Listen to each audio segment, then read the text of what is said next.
Wal Hidayat serta seluruh para bapak-bapak jamaah Majelis Taklim Sabtu Subuh yang mudah-mudahan pada kesempatan pagi hari yang cerah ini kehadiran kita selalu berkahi Allah Subhanahu wa taala, dan apa yang kita laksanakan mudah-mudahan mendatangkan kebaikan dan keridhaan Allah Subhanahu wa taala baik dunia maupun akhirat. Amin ya rabbal alamin. Baiklah, pagi hari ini kita kembali akan melanjutkan kajian pelajaran tauhid dengan panduan kitab Sifat 20. Masih pembahasan seputar tentang sifat-sifat uluhiyah, sifat-sifat ketuhanan ya.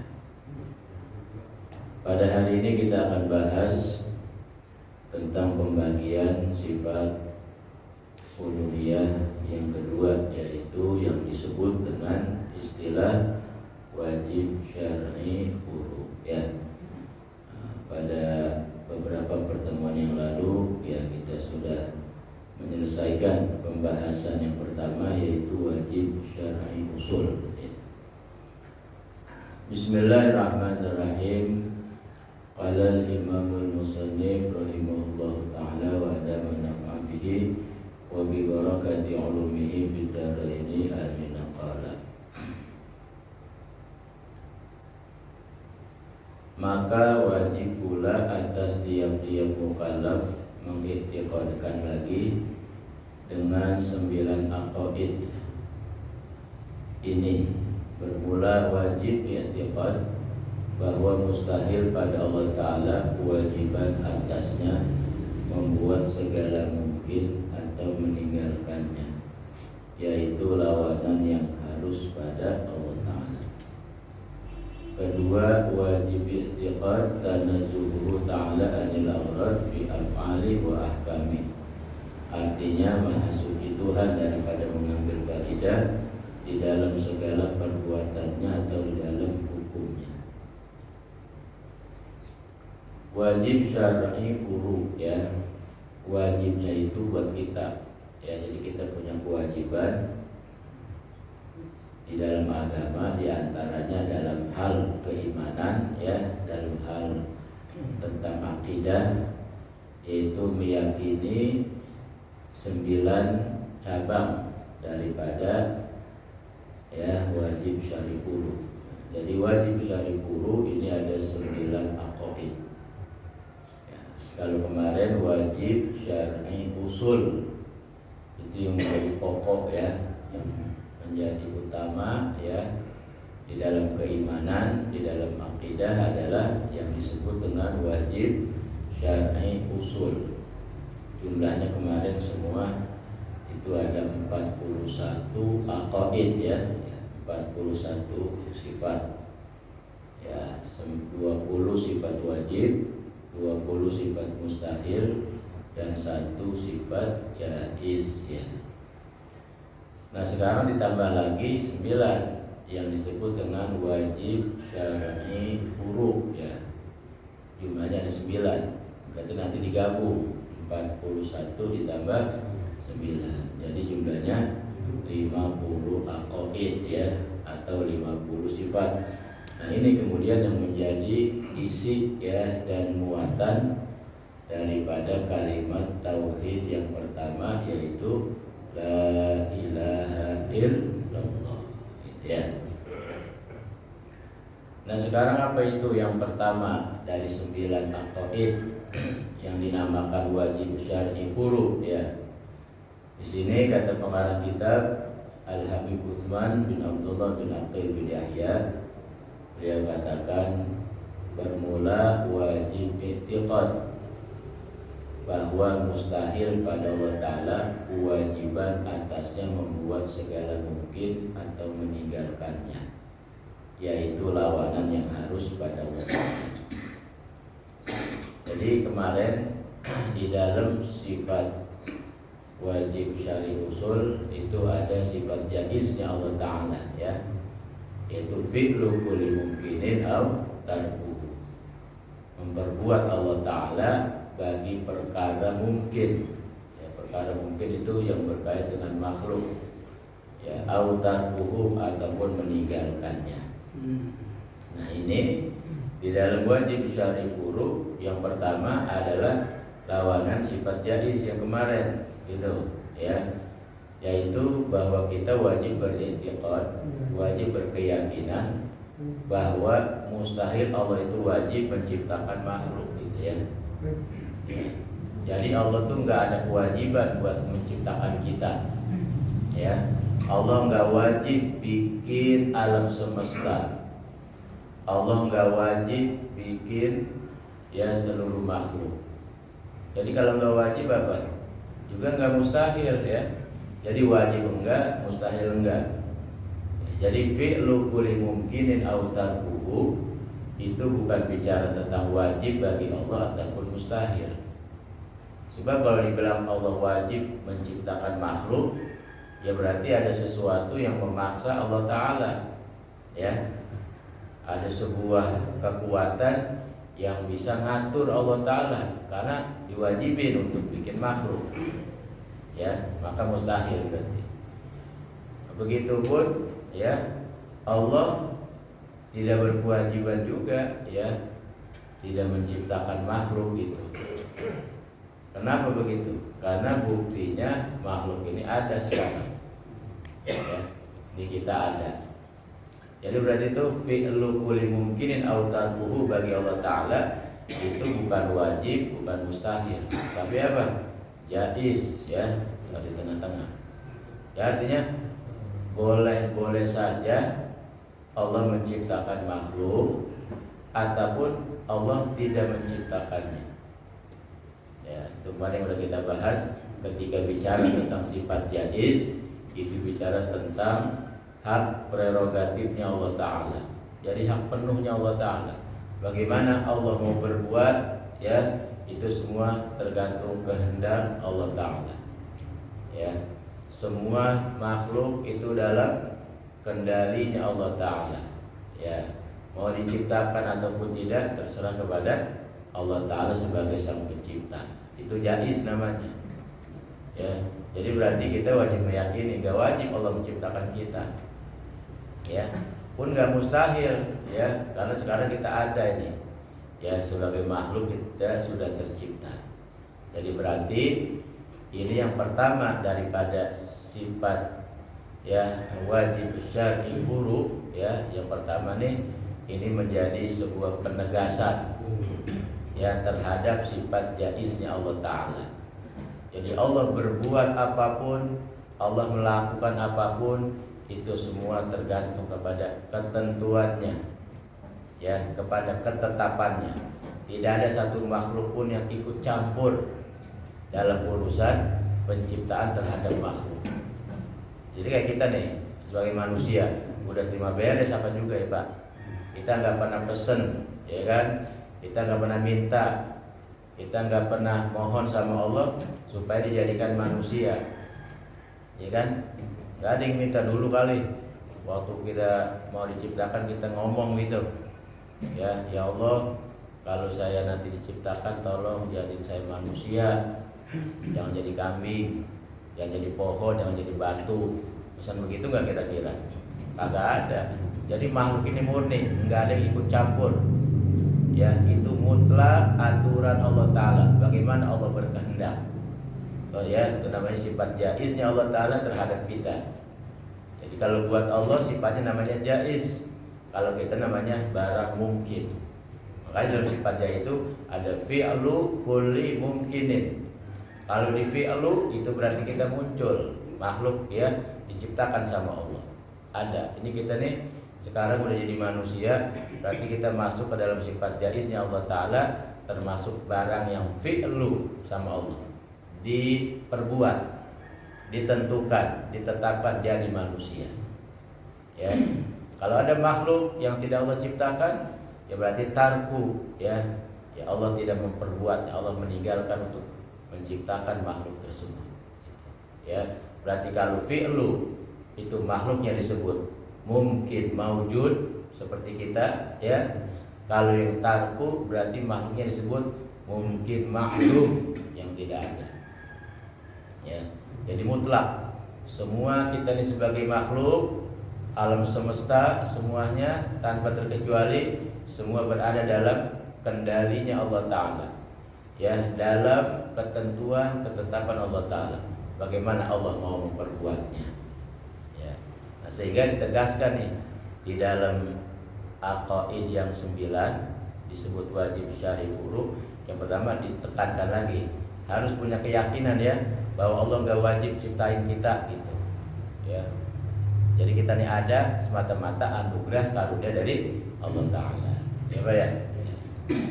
Jadi kita bersyukur, ya, udah jadi manusia sekarang. Kita ini manusia udah jadi makhluk pilihan, ya. Kemudian dikasih nikmat yang paling besar dulu. Sebelum nikmat yang lain dikasih nikmat yang namanya iman dan Islam. Ini nikmat paling pokok, ya. Setelah jadi manusia dikasih anugerah yang selanjutnya, nikmat besar, ya, yaitu diberikan iman dan Islam. Kemudian dibimbing lagi hidup untuk bisa ibadah, bukan cuma punya iman, bukan cuma ngaku Islam, tapi dapat bimbingan bisa ibadah kita, ya, melakukan hal-hal yang disuruh sama Allah, bisa sujud, bisa, ya, berbuat yang diperintah, berusaha ninggalin yang dilarang. Itu anugerah lagi dari Allah, bukan kekuatan kita, ya, bukan kemampuan kita, ya. Maka kita jalani selama hidup untuk ibadah, ya. Kemudian bukan sampai di situ aja, ya, kita diberikan sebuah pemahaman yang mengikuti Nabi dan para sahabatnya, namanya kelompok Ahlus Sunnah wal Jamaah. Jadi kalau kita mau merenung nih Pak, dari mulai kita belum ada sampai sekarang muncul nih, itu nikmat dan anugerah Allah Ta'ala begitu amat banyak yang gak pernah berhenti diberikan kepada kita, baik nikmat yang besar ataupun nikmat yang kecil, semua lengkap. Termasuk dikasih kita fasilitas hidup, kebutuhan, baik yang namanya kebutuhan pokok disebut kebutuhan primer, ataupun kebutuhan tambahan yang disebut dengan kebutuhan sekunder, semua dikasih sama Allah, komplit, lengkap, dan merata, enggak dibeda-bedain. Yang beda apanya? Yang beda menggunakannya. Tuh, ya, manusia nih, kita sebagai manusia, yang beda ngapain? Gunainnya, ya Pak, ya. Yang beda itu makainya, ya. Jadi kita makanya mesti sadar, ya, bahwa kita ini semuanya nggak punya apa-apa.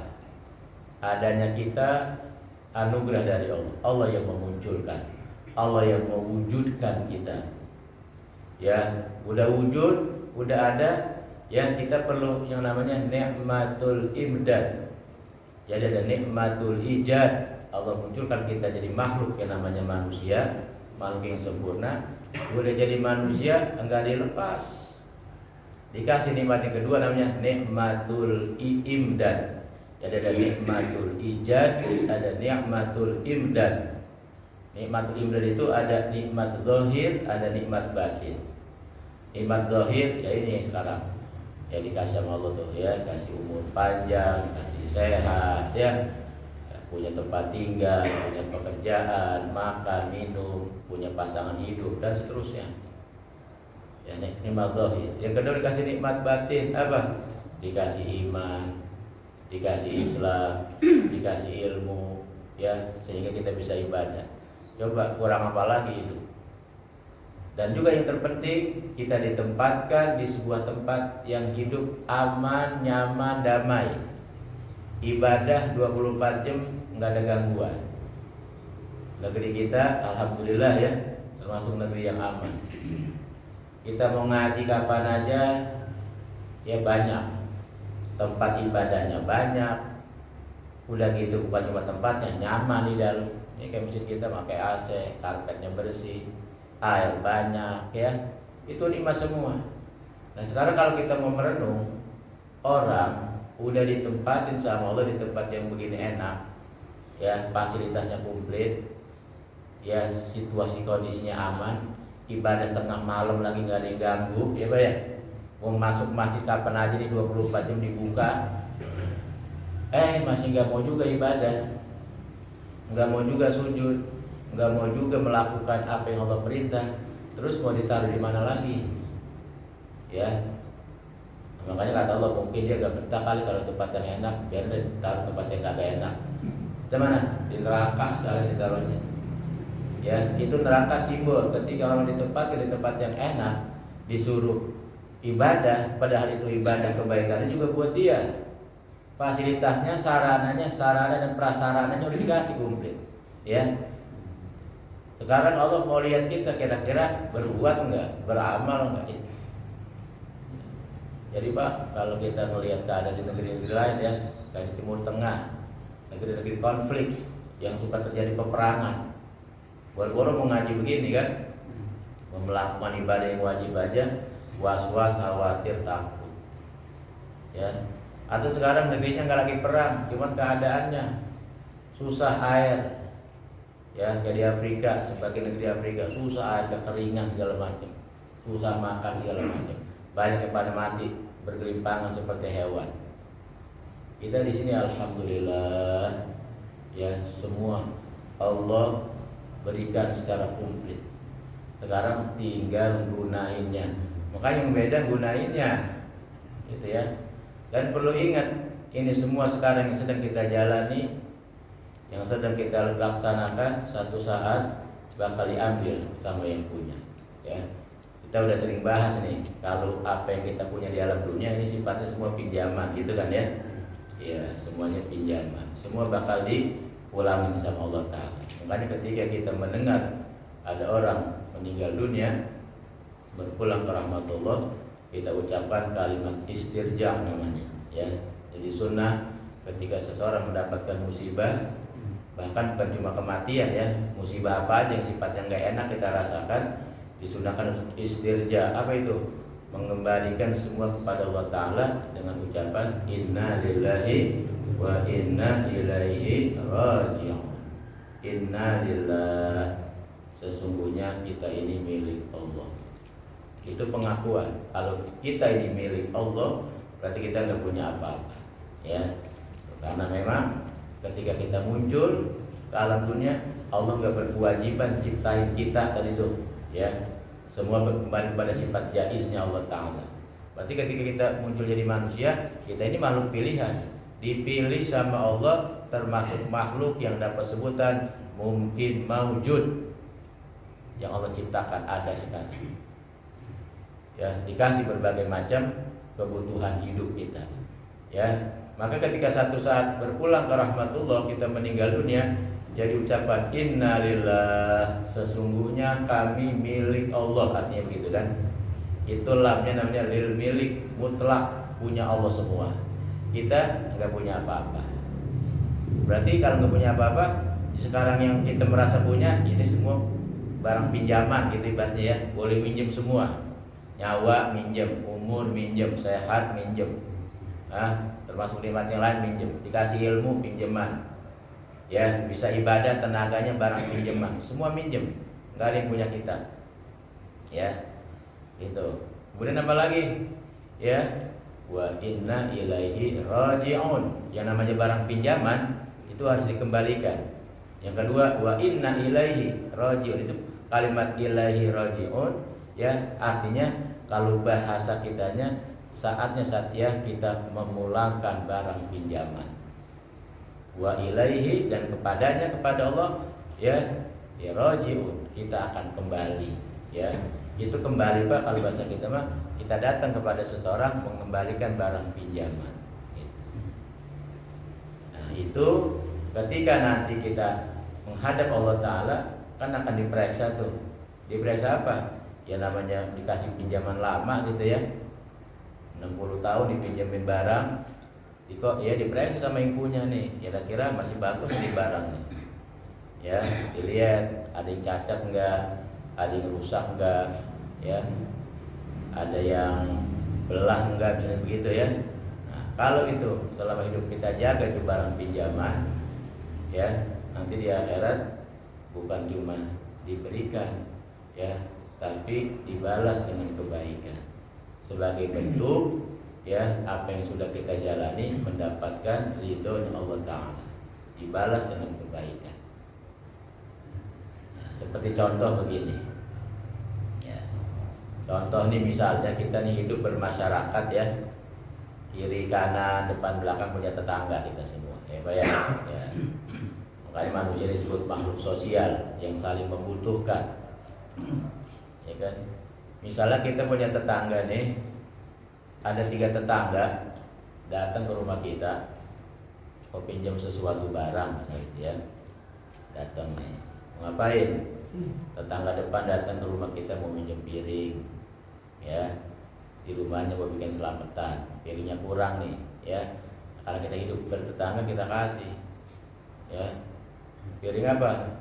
Piring yang bagus kita kasih, yang belum pernah kita pakai, masih ada kardusnya, ya, kita kasih sama dia nih.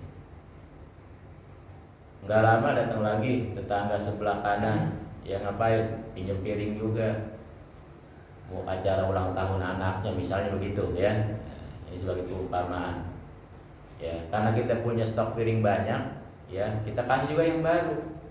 Ya kita nggak beda itu sama tetangga yang pertama tadi. Yang pertama minjem piring kita kasih yang baru, masih ada kardusnya. Yang ini juga sama-sama tetangga, baik, ya kita kasih juga yang baru. Pas nggak lama datang lagi tetangga belakang rumah, ngapain? Minjem piring juga, mau bikin arisan di rumahnya, piringnya kurang, ya udah kita pinjemin lagi, juga yang baru kita kasih. Ya jadi 3 orang tetangga datang sama kita semuanya minjem piring. Kita nggak beda-bedain, semua dikasih piring yang baru, yang belum dipakai masih ada kardusnya, ya, itu rata. Kita nggak beda-bedain. Terus yang beda apanya? Nah, yang beda ngulanginnya itu, ya, yang beda ngulanginnya. Tangga yang pertama begitu ngulangin piring, 1 kardusnya udah hilang, 2 piringnya masih kotor belum dicuci udah dipulangin, ya. Coba bayangin kita kira tangga, Pak Haji, ini saya ngulangin piring nih, tapi maaf ya piringnya belum dicuci, ya, itu piring masih tumpuk Pak, ada yang bekas makan, bekas kue segala macam tuh, apalagi bekas uli masih pada nempel, gitu kan, udah dipulangin. Kira-kira gimana itu yang kita yang punya piring yang minjemin? Ya waktu kita pinjemin masih baru ada kardusnya, begitu pulang boro-boro bersih, kotor malah kardusnya udah hilang. Ya kita pasti ngedumel ya, ya marah lah, wajar manusiawi begitu. Ya cuman karena udah dipulangin ini piring kita, ya udah dah kita terima dengan hati yang dongkol pastinya gitu, ya, hati yang kesel. Mungkin di hati ngomong besok mah gua mau pinjemin lagi deh yang begini mah gitu tuh, ya kan? Diambil ditaruh tempat cuci piring. Ya, piring kotor nggak mungkin taruh di rak piring lah, taruh tempat cuci piring. Ya, udah, nggak lama tetangga yang kedua ngulangin juga piring. Lebih parah lagi nih mah, piringnya pada gompal. Bahkan ada yang renteng, bahkan ada yang udah belah 2 dipulangin juga. Ya, nih Pak Haji, saya ngulangin piring, terima kasih. Ya, tapi maaf ya, ini pada begini piringnya, udah kardusnya hilang, udah mana tahu kardus mah. Begitu dilihat piringnya, masya Allah, ya pinggirannya pada gompal, ada yang renteng, ada yang udah apa dan separuh belah, ada yang udah belah 2. Kalau ini mana? Ini mah bukan marah lagi ya, ngomel habis-habisan gitu. Ya, masa piring kayak begini dipulangin? Ya kalau ada pikirannya piring yang udah begini diapain? Ya diganti gitu kan? Iya. Tapi dipulangin. Ya udah pada gompal, udah pada renteng, pada rengat, bahkan ada yang belah 2. Diterima juga karena memang piring kita ya, diterima dengan sambil ngomel, bahkan dia bilang kapok dah gue minjemin dulu lagi kalau begini mah. Gitu ibaratnya ya. Ya, dibawa masuk. Tangga yang ketiga nggak lama ngulangin juga. Ya, ngulangin begitu pulangin masih seperti semula. Piringnya udah dimasuk lagi ke kardus, udah dicuci bersih ya. Kemudian Pak Haji, ini saya ngulangin piringnya, terima kasih udah ditolong ini. Ini piringnya seperti semula, ada kardusnya masih rapi. Ya, dan ini ada sedikit makanan, rasa terima kasih saya. Itu begitu dipulang dalam keadaan begitu, udah gitu ngasih dia sedikit makanan, ngomong besok kalau butuh apa-apa lagi datang lagi kemari ya, nanti saya pinjemin lagi. Ya, itu apa maksudnya? Itu waktu dipinjemin semua sama. Ini kita waktu muncul ke alam dunia semua sama, barang baru, makhluk yang bersih, fitrah, suci, nggak bawa dosa. mau siapapun gitu ya, mau dia ibunya seorang Yahudi, Nasrani, ataupun bahkan seorang pelacur lahir tanpa seorang suami, itu bayinya bersih. Allah nggak beda-bedain, ya nggak ada tuh dosa keturunan dalam Islam. Nggak ada bayi lahir bawa dosa orang tuanya, nggak ada. Bersih, suci, makhluk yang fitrah, nggak dibeda-bedain, semua sama. Yang beda apanya? Yang beda ketika besok berpulang ke rahmatullah menghadap Allah Ta'ala, saatnya ilaihi raji'un, ngulangin barang pinjaman. Bagaimana? Ada manusia ketika pulang menghadap Allah kayak piring yang pertama kotor, ya belum dicuci udah dipulangin. Siapa ini? Dia muslim dan mukmin yang belum sempat ibadah ketika hidup, belum sempat tobat, dosa masih banyak, belum sempat sujud, belum sempat ibadah, keburu mati gitu. Ya, belum sempat tobat, keburu meninggal. Ibarat piring kotor dipulangin ini, gitu ya. Kalau piring kotor tadi tuh nggak mungkin taruh di rak piring, ditaruhnya di mana? Tempat cuci piring. Untuk diapain? Dicuci, dibersihin. Dia muslim, dia mukmin, meninggal dunia bawa dosa, mau masuk surga yang nggak layak. Ya ini mah belepotan begini, barang kotor masuk ke tempat yang suci, cuci dulu di neraka biar bersih. Ya, gara-gara apa? Gara-gara kata malaikat, lu kan 60 tahun hidup, kenapa nggak mandi dulu? Tahun mau menghadap sang raja. Ini Allah raja di atas raja, Malik Yaumiddin, sang penguasa alam semesta. Mau menghadap raja belepotan begini, kata malaikat bikin malu. Sini ya, ngikut gua kemana? Gua mandiin dulu. Ya di neraka dimandiin malaikat, ya disikat, digosok segala macam biar bersih. Itu gambarannya. Ya Pak, ya kita kan menghadap Pak Lurah aja. Jangan kan kita ya Pak, Haji Burhan aja yang punya mantu lurah, ketemu mantunya di kantor, rapi itu mandi dulu di rumah. Ya nggak boleh pakai tanda kalau dia tahu-tahu datang ke kelurahan kan gitu ya. Ini ketemu lurah aja begitu. Ini kita mau ketemu besok sang maha penguasa alam semesta yang menciptakan kita, mau menghadap satu persatu kita. Nah, lihat kondisinya, badan kotor yang nggak layak. Maka sekarang 60 tahun dikasih umur, ngapain? Buat bebersih. Sebelum dipulangin barang pinjaman harus bersih dulu gitu. Ya. Yang kedua, nanti ada orang menghadap Allah Ta'ala seperti piring nomor 2 udah pada belah, udah pada gompal. Apa itu gambarnya? Itu orang menghadap Allah Ta'ala enggak bawa iman, ya, imannya dibuang. Yang ada dia ganti Tuhan selain Allah Ta'ala, menyembahnya bukan sama Allah Ta'ala. Ini ibarat piring dipulangin udah belah 2, udah pada gompal, udah pada rentang. Yang ini mah piring sekali dia bawa masuk enggak ditaruh di lemari perabotan, apalagi taruh di rak piring. Kenapa? Bahaya. Orang piring pada pecah, di mana? Dibawa ke belakang Pak.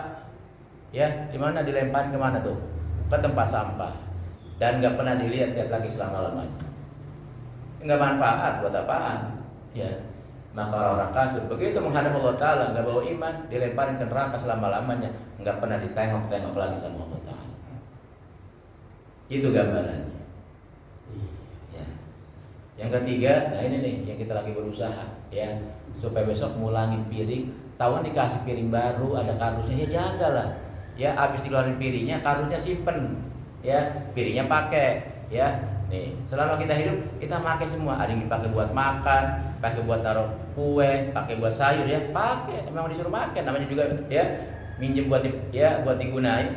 Kita sekarang nih Pak lagi menggunakan piring ibaratnya seperti itu. Tapi ingat ya, ketika menjelang mau dipulangin, kita bersihin dulu. Ya, ketika kita sadar, kan udah ada sinyalnya. Kapan kita pulang ada sinyalnya ya. Udah ada tandanya. Kapan sih saya pulang nih? Kapan waktunya saya ngulangin piring gitu kan? Ada sinyal kapan? Ketika acara udah selesai gitu kan? Ya, kapan itu? Ya, setiap umat nih ya umurnya ngikut umur nabinya. Itu tuh, itu patokan, itu rumusnya Pak. Setiap umat umurnya ngikut umur nabinya.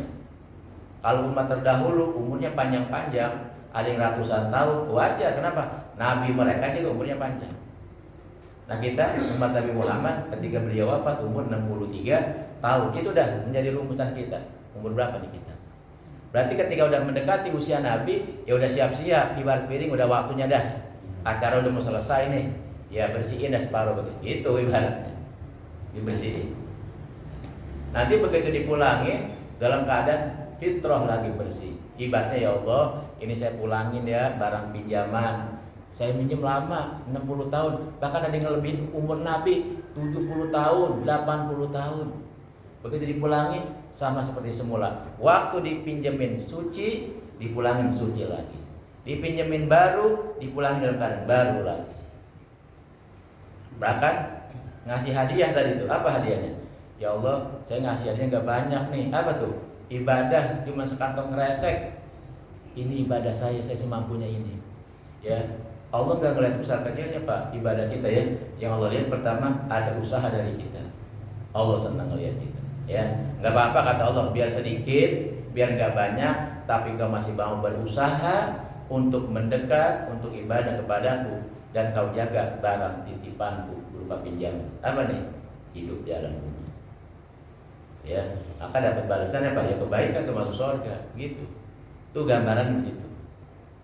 Itu contoh real yang bisa kita jadikan sebagai renungan. Jadi kita ini semua apa? Semua seperti barang pinjaman, laksana piring. Nah, tinggal tanya, besok kita mengembalikan barang pinjaman sekarang nih, mau jadi piring yang nomor berapa?